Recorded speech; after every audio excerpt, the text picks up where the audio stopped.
When you meditate, Yes. when you meditate and you free your mind, the hottest wires, whatever they are, you go from left, you move, Okay. and the thoughts follow. They always follow the hottest line. The hardest line? That is the most active part of the brain. Okay. When you relax. It might be, yeah, I got to pay the electric bill, whatever it is. Right. Or my dog bit my kid, I want to get rid of the dog. So whatever it is, initiates what they call psychotomic dreams. Okay. And when you meditate and relax, you're not very conscious of anything that you're freedom, and you get different images of your dead grandfather, whatever it might be. That's automatic association. That's what dreams are, based on automatic associations. No, but from what I'm talking about is slightly different, which is when I sit and meditate, the guidance typically that's given to Name you. the subject. You have to.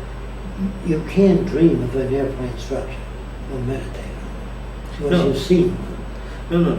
I think my question is different. My question is, when I meditate, the kind of instruction I go into, I give myself this instruction, Yes. which is when a thought comes into my mind. Did you ever do this when you dream, you woke up and then you want to go back and finish the dream? No. You never did Can that? you let him finish what he wants to say? Yeah, I've answered it, but he doesn't get it right away. Okay, so Go. let me try and see if I can finish my Yeah. question and then Yeah. maybe try and make the connection. Yeah. So when I sit and meditate, what I tell myself before getting into meditation is that if a thought arises, and it's going to come, I mean whether I like it or not, a thought is going to come into my head. And then when it comes, normally one would typically follow the thought or get involved in the next thought and the next thought and just kind of do that. Instead of following the thoughts or creating new ones or thinking of next ones or connecting thoughts with the next thought, instead of being with the thought, the idea of meditation is that try and separate yourself from looking at it as the thought is an external thing and you are separate from the thought and observe the thought. And what happens is typically when I observe the thought, it kind of goes away, and then, but it fills it right away with another thought. But then again, I'm consciously aware of, with my eyes closed, I'm watching the other thought. And the other one is very powerful thought. Oh, it was so much fun sitting with Jacque and Roxanne. I'm so, oops, don't be carried away. Hang on. Just observe how much fun it was, okay? And then it goes away. Now I gotta call Arijit because I need to still settle the finances with him, and next thought's coming in my head. And then before I get caught up in the thought, observe it. After a while, the speed of those thoughts slow down. And then I get into a little bit of a stillness. It's never ever that I have no thought, but they don't become as irritating as they would normally, or they wouldn't be, making me think about it so much. Now, this is some of the things that happen that when I feel, as you said, my arms don't feel they're touching anymore after about 10 or 15 minutes.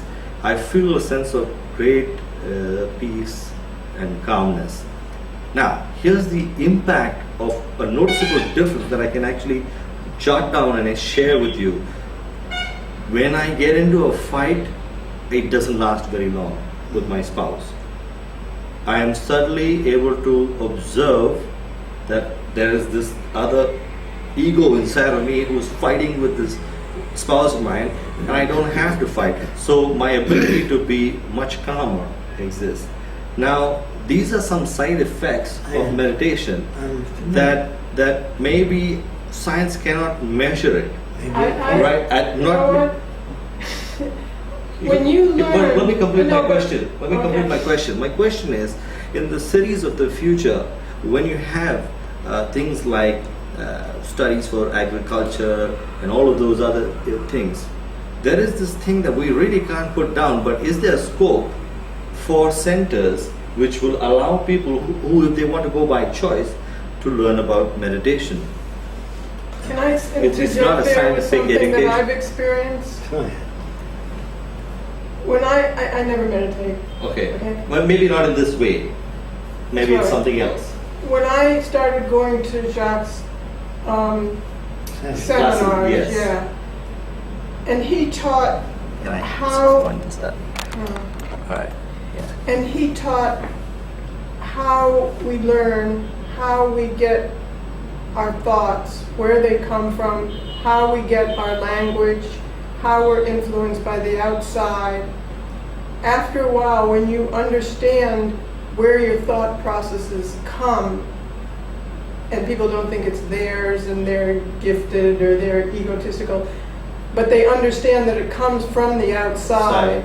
You have that exact same, I mean, I had that exact, I could have described it the same way. Okay. But you start looking at your thoughts, but you even start going further because you start thinking about where that might have come from. Okay. What's the cause of them? What it ends up making me do. Right. That it's not really your thought; it comes in from somebody else, and you know what's. So you get that same kind of feeling, but it's based more on education, and it when you understand it more so that way, it drives you to a conclusion of being able to think about where you want to go in the future in terms of what you want to teach people, and it's even like when you have a better understanding on how those thoughts come in your head, and it's just like when you hear advertising, Yes. you end up, it's an automatic thing running Right. through your head. So it's an external So when you thing. hear music, it's an automatic thing running through your head. Right. And that was a good example for me to understand how babies learn and how people just repeat. So are you saying I that think it's all external? Much better, yes. But- It's a much better understanding of the thoughts than the old ways of trying to understand how you think and what you think and clear your mind. I think it's more evolved way of understanding how your thinking pattern is. Because then you can apply it to something, and then you start thinking of what thoughts do we want people to have, and how do we teach that, and you look to other things, Okay. So then, and what do those thoughts do to people? What are the reactions they give them? What are the stresses they give them? okay. And you could eventually just look at the thoughts as somebody else's thoughts that are superimposed, like Jacque always says, pumped into your head. Right. And people think it's real. Right. People think it's their thoughts. Right. It's But not. that way you have a better understanding of, Everything not is- just meditating and letting them go, and you feel better. You automatically feel more inspired, and you feel better, and you have a very different outlook on life when you understand more of how the thought processes work and how you got them. And then with these tools that Jacque gives you, it gives you a way of thinking through all that, and it's like you live in a world of meditation that way, and so you start thinking of what you need to do to make people Okay. less stressed, and Okay. Okay. because So sitting and looking at your thoughts and being relaxed essentially don't really help you go in the right direction for society or give you any understanding of what's going on in your head. But would there be any opposition to having those kind of? Well, let me put it another way. Yeah. You might understand it differently. Yeah. Okay? There are people that all people meditate. They all do. Okay. But they don't call it. Yeah. Okay. They reflect upon experience. You know what I mean? Just the other day I was out in the woods and I saw a wild animal and I didn't run away. And the animal didn't attack me. Okay. Run away. If I watch that affects my values. I thought, gee, I thought they were going to come at me and bite me. So it affects your thinking. All your real experience affects your thinking. It has to be experienced. However, when you walk down the street in New York, there are thousands of faces that go by. Does the brain pick them all up? It picks up a lot of them. Those are the people you never met. You see them in a dream, and they're totally different, new. Like, those faces do register, but they don't, unless you're looking for Sam in a crowd, you look for a certain face.